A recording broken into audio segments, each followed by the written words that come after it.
पालकांनो, आज काही महत्त्वाच्या टिप्स. तुमच्या मुलांशी बोलताना वयाच्या वेगवेगळ्या टप्प्यांवरती कसं बोलता येईल त्याच्या काही महत्त्वाच्या अशा टिप्स आज आपण पाहणार आहोत.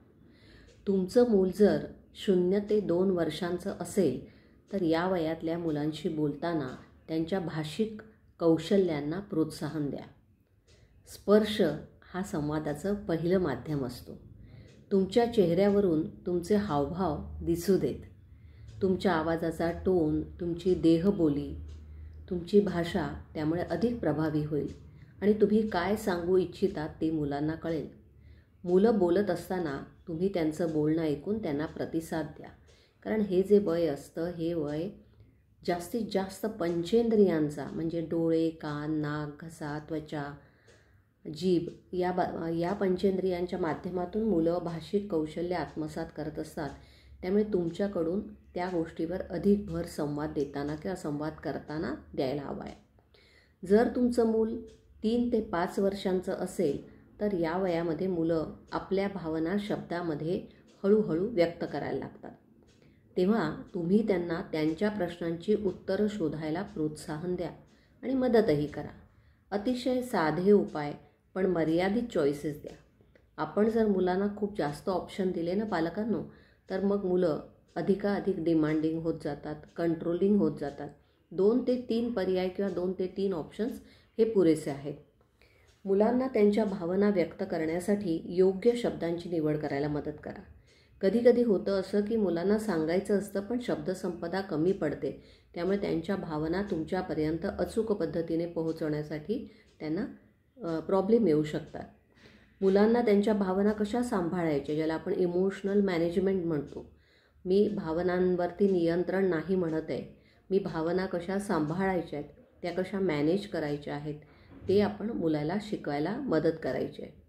जर तुमचं मूल 6 ते 8 वर्षांचं असेल तर या वयामध्ये मुलांच्या भाषेत, बोलण्यात स्वातंत्र्य आणि मालकी हक्क या गोष्टी तुम्हाला जाणवायला लागतील. आता मुलांशी आदराने बोलायला लागणारच आहे. त्यांच्यावर आरोप करण्याऐवजी त्यांनी जे यश प्राप्त केलेले असेल त्याच्यावर आता फोकस करा. थोडी तडजोड करा आणि त्यांच्याशी काही गोष्टी ठरवूनच घ्या. ओपन एंडेड प्रश्न विचारा आणि त्या ओपन एंडेड प्रश्नांचा असा उपयोग होतो पालकांनो की तुम्हाला पूर्णपणे मुलांना त्यांच्या मनातल्या ज्या भावना आहेत, विचार आहेत, इच्छा आहेत त्या व्यक्त करण्याची संधी मिळते आणि मग मुलं काय म्हणतात तेही ऐका. जर तुमचं मूल 9 ते 12 वर्षांचं असेल तर आता या मुलांची वाढ बऱ्यापैकी झालेली असते. तुमचं आणि तुमच्या मुलाचं बोलणं हे आता समान पातळीवर सुरू व्हायला हरकत नाही. आता एक काम करा. प्रत्येक गोष्टीत, खरं म्हणजे प्रत्येक गोष्टीत, पण निदान काही गोष्टी, निवडक गोष्टींमध्ये तरी तुम्ही तुमच्या मुलाला त्याचं मत विचारायला सुरुवात करा. यातून होईल काय की मुलांची मतं जेव्हा आपण ऐकतो ना त्यावेळेला पटकन जजमेंटल होऊ नका की मुलाने असं म्हटलं म्हणजे मुलं आता पूर्ण वायाच गेलं किंवा बेजबाबदारच आहे, काही नीट विचार करत नाही, असं नाही आहे. मुलाचं मत विचारात घेतल्यानंतर तुम्हाला आणखी एक वेगळी दृष्टी, एक वेगळा पर्स्पेक्टिव्ह मिळू शकेल. कारण तो मुलांच्या वयाचा पर्स्पेक्टिव्ह असेल. मुलं बोलत असताना उगाच मध्ये त्यांना थांबवू नका, चुका काढत बसू नका. थोडं मॅच्युअर्डली तुम्ही जर ऐकलत ना तर कदाचित तुम्हाला त्यांची बाजू किमान विचार करण्याइतकी तरी गरजेची वाटेल. कुटुंबामध्ये आपण कोणते नियम पाळायला हवेत किंवा कोणते नियम ठरवूया याची माहिती आता 9 ते 12 वयातल्या मुलांना द्यायला काहीही हरकत नाही. आणि जर आपल्या हातून काही चुका होत असतील पालकांनो तर त्याचा हसत स्वीकार करूया. आज आपण 0 ते जवळजवळ 12 वर्षाच्या मुलापर्यंत जी काही बोलण्याची आपल्याला थोड्या टॅक्टिक्स ठरवाव्या लागणार आहेत किंवा कोणत्या गोष्टींवरती आपल्याला ते फोकस करायचं आहे हे पाहिलं.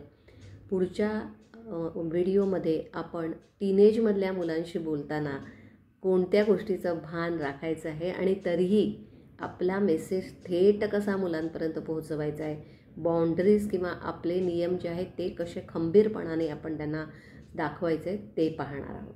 धन्यवाद.